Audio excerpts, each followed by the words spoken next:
आदिवासी कोळी जमातीच्या न्याय हक्कांच्या मागणीकरता उपस्थित सर्व व्यासपीठावरील जमात बांधवांचे या ठिकाणी मंचावर आम्ही उपोषणार्थींच्या तर्फे आभार व्यक्त करतो। परवा आपल्या जमात बांधवांच्या आणि भगिनींच्या वतीने माननीय जिल्हाधिकारी यांची भेट घेतली असता माननीय जिल्हाधिकारी यांनी आम्हाला याद्या तुम्ही सुपूर्द करा, जे अर्ज पेंडिंग असतील या जिल्ह्यातील सर्व प्रांताधिकाऱ्यांकडे जे अर्ज पेंडिंग असतील त्या याद्या आम्हाला सुपूर्द करा। आम्ही त्या याद्यांच्या अनुषंगाने सर्व कागदपत्रांची तपासणी करून सर्व जातीचे प्रमाणपत्र देण्याकरिता विचाराधीन त्या बाबतीत निर्णय घेऊ, अशा प्रकारे सूचक विधान केलं। त्यामुळे आपण या जिल्ह्यातील सर्व प्रांताधिकारी स्तरावरील पेंडिंग अर्जांची एक यादी या ठिकाणी तयार करून घेतलेली आहे। सुमारे हजारो सर्टिफिकेट सर्व प्रांत स्तरावरती प्रलंबित आहेत आणि आता आपण थोड्याच वेळामध्ये जिल्हाधिकारी कार्यालय जळगाव येथे मान्य जिल्हाधिकारी साहेब यांच्याकडे त्या याद्या सोबत तहसील महसूल कागदपत्र तसेच मान्य उच्च न्यायालयाचे जजमेंट, त्याच्यामध्ये जात पडताळणी समितीच्या काही निकाल जे आपल्या बाजूने लागलेले आहेत, त्याच्यामध्ये आपण मान्य जिल्हाधिकारी यांना काही पुरावे सुपूर्द करणार आहोत।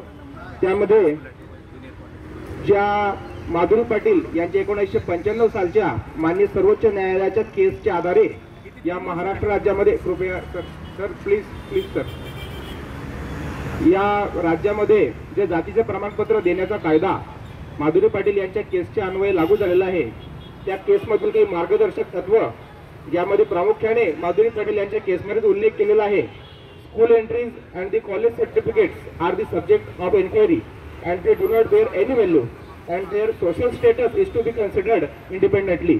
म्हणजेच जातीच्या ज्या नोंदी शालेय दाखल्यांवर घेतलेल्या आहे याच्यापेक्षा जास्त महत्त्वाच्या म्हणजे त्या अर्जदाराच्या सामाजिक दर्जाची त्यामध्ये पूर्तता करण्यात आलेली आहे, स्पष्टता करण्यात आलेली आहे की जो अर्जदार असतो त्याचा सामाजिक दर्जा म्हणजेच आपण 1933च्या यादीप्रमाणे डिप्रेस क्लासेस असल्याबाबत आपल्याकडे महसुली पुरावे आहेत आणि तेच पुरावे महसूल दंडाधिकारी म्हणून मान्य जिल्हाधिकारी जळगाव यांच्याकडे असणं आपल्याला अपेक्षित आहे।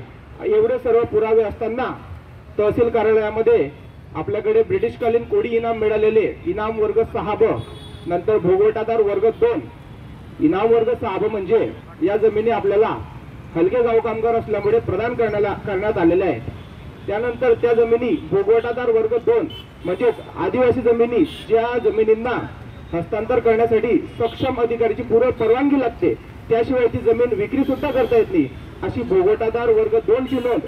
त्याचप्रमाणे महाराष्ट्र राज्य जमीन महसूल अधिनियम 1966 चे कलम 36अ म्हणजे या जमिनी आदिवासींकडून बिगर आदिवासींना विक्री करता येत नाही, या आदिवासी भूधारक असल्याच्या नोंदी आपल्या जमिनीवर आहेत। या 36अ च्या कलमचे एक प्रामुख्याने वैशिष्ट्य म्हणजे या नोंदी फक्त घटनेच्या कलम 342 अंतर्गत म्हणजेच राष्ट्रपती यांनी 1950 साली प्रकाशित केलेल्या अनुसूचित जमातीच्या यादीनुसार ज्या जमाती त्या यादीमध्ये प्रवर्गित करण्यात आलेल्या आहेत त्याच जमातींच्या नावे या 36अ च्या नोंदी या घेतल्या जात असतात। तरी सुद्धा फक्त जातीच्या नोंदी करता 1950 पूर्वीच्या जातीच्या नोंदीचा आग्रह धरून सक्षम प्रांत अधिकारी आपल्या जमातीला टार्गेट करून टोकरे घोडे जातीचे प्रमाणपत्र देत नाहीत, त्याचरित्या वैधता सुलभरित्या आपल्याला मिळत नाही।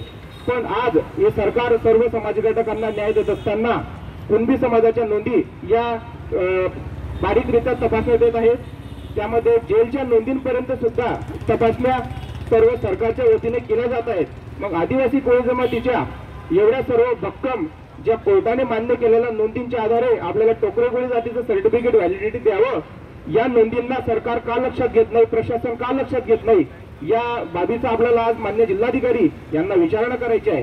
कारण मान्य जिल्हाधिकारी हे महसूल दंडाधिकारी असतात, त्यांच्या अखत्यारीत तहसीलदार, नायब तहसीलदार, त्याचप्रमाणे तहसीली कागदपत्रे, महसूल कागदपत्रे, भूमी अभिलेखची कागदपत्रे सर्व त्यांच्या अखत्यारीत येत असताना ते कुठेतरी निर्देश देण्यास, त्यांच्या प्रशासकीय अधिकाऱ्यांना निर्देश देण्यास तसेच मान्य उच्च न्यायालयाचे निकाल मान्य करण्यास कमी पडत आहेत असे आमच्या निदर्शनास आलेले आहे। मान्य उच्च न्यायालयाचा निकाल हा सर्वांकरता सारखा असतो। आपल्या देशाची न्याय व्यवस्था ही इंटिग्रेटेड आहे। इंटिग्रेटेड म्हणजे मान्य सर्वोच्च न्यायालयाने जो निकाल दिला तो प्रत्येक न्यायालयाला तसेच प्रत्येक बांधवाकरता लागू असतो। असे असताना एकाला वेगळा न्याय दुसऱ्याला वेगळा न्याय ही भूमिका प्रशासनाकडून आदिवासी जमातीला अपेक्षित नाही। त्याचप्रमाणे राज्यात ब्रिटिश काळामध्ये 1901 साली जनगणना अधिकाऱ्याच्या आदेशामुळे कोडी या नोंदी घेण्यात आलेल्या आहेत, या सुद्धा पुराव्याचा उल्लेख आम्ही तिथे मान्य जिल्हाधिकारी जळगाव यांना करणार आहोत। आरक्षण या देशामध्ये सामाजिक दर्जाच्या आधारे लागू केलेलं आहे असं 1992 साली इंदिरा साहनी यांच्या केसमध्ये मान्य सर्वोच्च न्यायालयाने नमूद केलेलं आहे। असं असताना सुद्धा सामाजिक दर्जा न तपासता जातीला फक्त तिच्या चुकीच्या नोंदींमुळे टार्गेट करणं हे संविधानाला धरून अपेक्षित नाही, प्रशासनाकडून शासनाकडून अपेक्षित नाही। या सर्व गोष्टींचा जाब विचारण्याकरिता आज आपण मान्य जिल्हाधिकारी जळगाव यांच्याकडे थोड्याच वेळामध्ये मार्गक्रमण करणार आहोत। आता माझ्यासोबत सर्वांना मी काही मागील 6 महिन्यांपासून चोपडा आणि अंमळनेर या 2 विभागांकडे प्रलंबित प्रमाणपत्रांची यादी आमच्या हाती आलेली आहे, ज्याच्यामध्ये काही प्रमाणपत्र अप्रूव्ह केलेले आहेत आणि काही प्रमाणपत्र रिजेक्ट केलेले आहेत। आता टोकरे गोडी जमातीला त्याच महिन्यामध्ये 117 प्रमाणपत्र हे अप्रूव्ह केलेले आहेत आणि सुमारे शेकडो प्रमाणपत्र रिजेक्ट केलेले आहेत। आता 117 ही जी प्रमाणपत्र प्रांताधिकारी साहेबांनी दिली ही कायद्याच्या तत्वात बसत होती, म्हणून सक्षम प्रांताधिकारी यांना ती जमात प्रमाणपत्र आमच्या बांधवांना निर्गमित केलेली आहेत। त्याच पद्धतीने त्याच नोंदी असलेले कागदपत्र प्रांताधिकारी यांच्याकडे जमा केले असताना समान नोंदी असताना बाकीच्या बांधवांची प्रमाणपत्र रिजेक्ट करण्यात आलेले आहेत। हा दुजाभाव प्रशासनाकडून करण्यात येत आहे, याचा आम्ही जाहीर निषेध व्यक्त करतो आणि या बाबतीचा खुलासा आम्ही मान्य जिल्हाधिकारी जळगाव यांच्या समोर सादर करणार आहोत। हा सूर्य हा जयद्रथ होणे या ठिकाणी अपेक्षित आहे।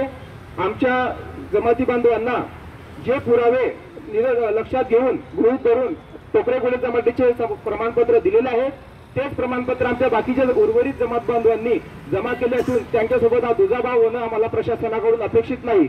या प्रकारचा खुलासा आम्ही मान्य जिल्हाधिकारी जळगाव यांना या सर्व बांधवांच्या वतीने सादर करणार आहोत।